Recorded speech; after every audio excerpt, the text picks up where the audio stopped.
আসসালামু আলাইকুম। Welcome back to my channel আইভির রান্নাঘর। আজ আমি তৈরি করে দেখাবো খুবই মুখরোচক একটি নাস্তা। একটি আলু, ডিম, 1 কাপ ময়দা, সাথে অল্প কিছু উপকরণ অ্যাড করে এমন মুখরোচক নাস্তাটি ঘরেই তৈরি করে নিতে পারেন। বাচ্চাদের টিফিনে বা বিকালের নাস্তার জন্য একদমই পারফেক্ট। আশা করছি রেসিপিটি সবার কাছে ভালো লাগবে। প্রথমে একটা মিক্সিং বোলে 1 কাপ পরিমাণ ময়দা নিয়ে নিয়েছি। আপনারা চাইলে এখানে আটাও ব্যবহার করতে পারেন। এখানে 1 চা চামচ পরিমাণ লবণ দিয়ে দিব 1 টেবিল চামচ পরিমাণ রান্নার সাদা তেল। সব কিছু এখন ভালো করে মিশিয়ে নিতে হবে। ময়দার সঙ্গে তেল লবণ ভালো করে হাত দিয়ে মিশিয়ে নিব। তেলের সঙ্গে ময়দাটা এমনভাবে মেশাতে হবে যেন এভাবে মুঠো করলেই তলা বেঁধে যায়। মেশানো কমপ্লিট। এখন এখানে পরিমাণ মতো পানি দিয়ে একটা ডো তৈরি করে নিব। এখন ভালো করে হাত দিয়ে ময়দাটা মেখে নিব। এই নাস্তাটির ক্ষেত্রে ময়দার ডোটা যতটা ভালো হবে, নাস্তাটা কিন্তু ততটাই মুসমুসে এবং খাস্তা হবে। দেখুন ভালোভাবে মেখে নেওয়া কমপ্লিট। এখন ময়দার উপরে অল্প পরিমাণ তেল দিয়ে ভালো করে মেখে নিব। এভাবে তেলটা মাখিয়ে নিলে ময়দার উপরটা ড্রাই হয়ে যাবে না, একদমই সফট থাকবে। ভালোভাবে মাখানো কমপ্লিট। এখন ঢাকনা দিয়ে রেখে দেব 20 মিনিটের জন্য। এখন ডিম আলুর পুর তৈরি করে নিব। এখানে চুলাতে একটি কড়াই বসিয়ে দিয়েছি।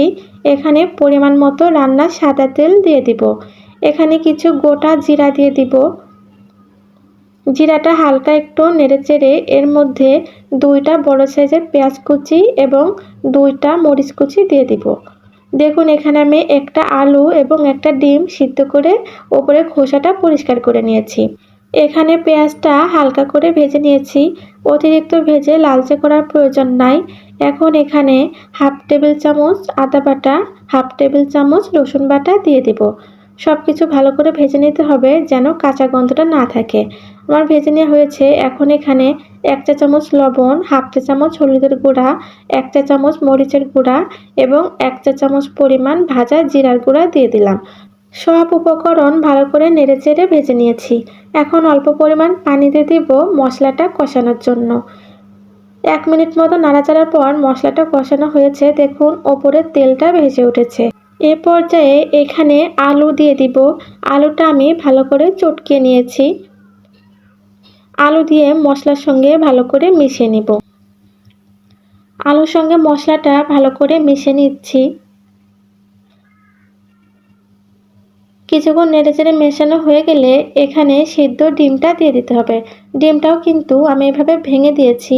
আপনারা চাইলে ছোট ছোট পিস করে কেটেও দিতে পারেন। এখন সব কিছু ভালো করে মিশিয়ে নিতে হবে।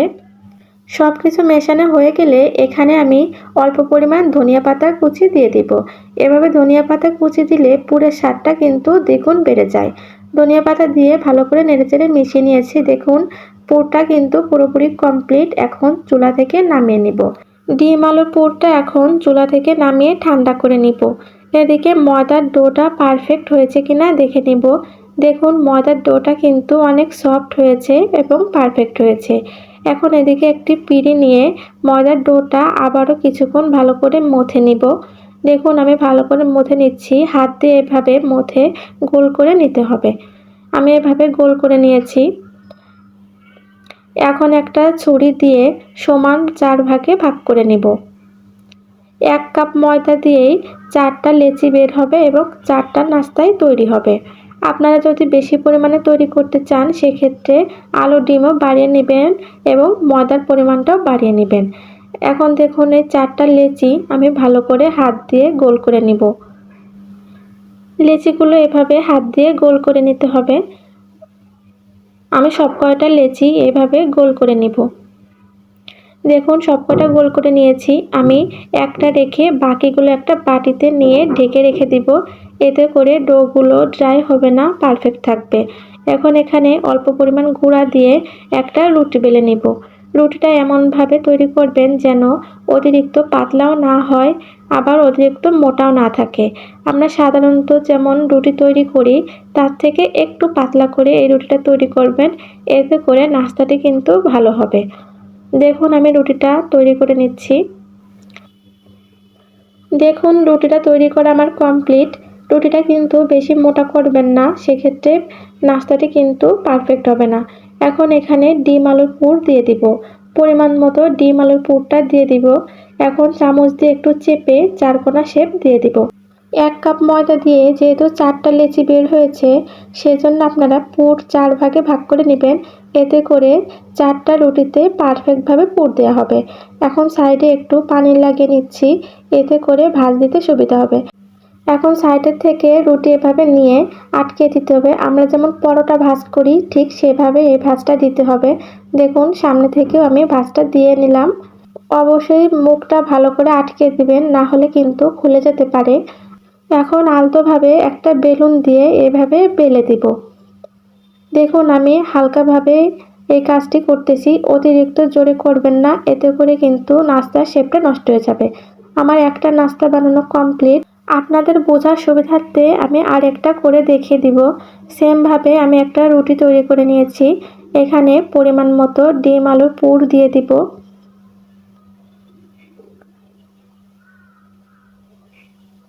ডিম আলুর পুরটা দিয়ে ভালোভাবে চামচে চেপে চারকোনা শেপ করে নিব।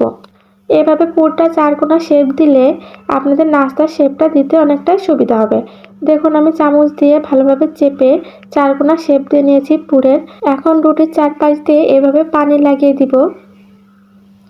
এখন রুটির 2 পাশ দিয়ে এভাবে ভাঁজ দিয়ে দিব। মুখটা একটু ভালোভাবে লাগিয়ে দিবেন যেন কোনোভাবে খুলে না যায়। আমি অপর পাশ থেকেও রুটিটা এমন নিয়ে মুখটা লাগিয়ে দিব। আমরা চারকোনা পরোটা ঠিক যেভাবে তৈরি করি সেভাবে এই শেপটা দিয়ে নেবেন। দেখুন আমি ভালোভাবে হাত দিয়ে চেপে চারকোনা শেপ করে নিলাম। এখন বেলুন দিয়ে আলতোভাবে একটু বেলে দিব। ব্যাস তৈরি হয়ে গেল আরেকটি নাস্তা। আমি বাকি সবগুলো সেমভাবে করে নিয়েছি। দেখুন 4টেই পারফেক্টভাবে করে নিয়েছি। এখন এগুলো ভেজে নিব। এদিকে একটা কড়াইতে পরিমাণ মতো তেল দিয়ে তেলটা হালকা গরম হলেই নাস্তাগুলো এর মধ্যে দিয়ে দিব। এ পর্যায়ে চুলার জালটা মিডিয়াম লো হিটে রাখবেন, এতে করে নাস্তাগুলো ভেতর থেকে ভালোভাবে ভাজা হবে।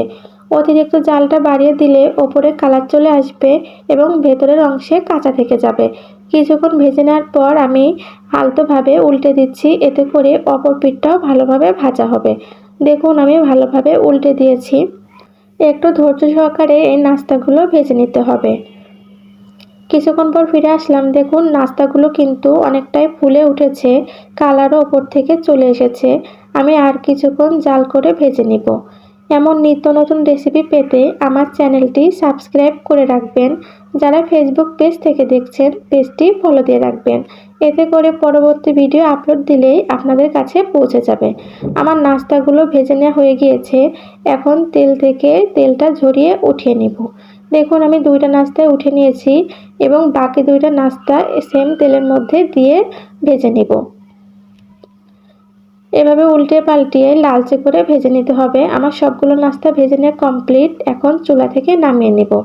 দেখুন নাস্তাগুলো দেখতে মাশাআল্লাহ কতটা সুন্দর হয়েছে, খেতেও কিন্তু অনেক মজা। বিকালের নাস্তায় অথবা বাচ্চাদের টিফিনে এই নাস্তাগুলো দিতে পারেন। একবার হলেও বাসাতে ট্রাই করে দেখবেন, আশা করছি ভালো লাগবে। আমি একটা নাস্তা কেটে আপনাদের সঙ্গে শেয়ার করছি। দেখুন ভেতরটা একদমই পুড়ে ভরা এবং ওপরে ক্রিস্পি, খেতে কিন্তু খুবই মজা। আবারও হাজির হব নতুন কোনো রেসিপি নিয়ে। সবাই ভালো থাকবেন, সুস্থ থাকবেন। আল্লাহ হাফেজ।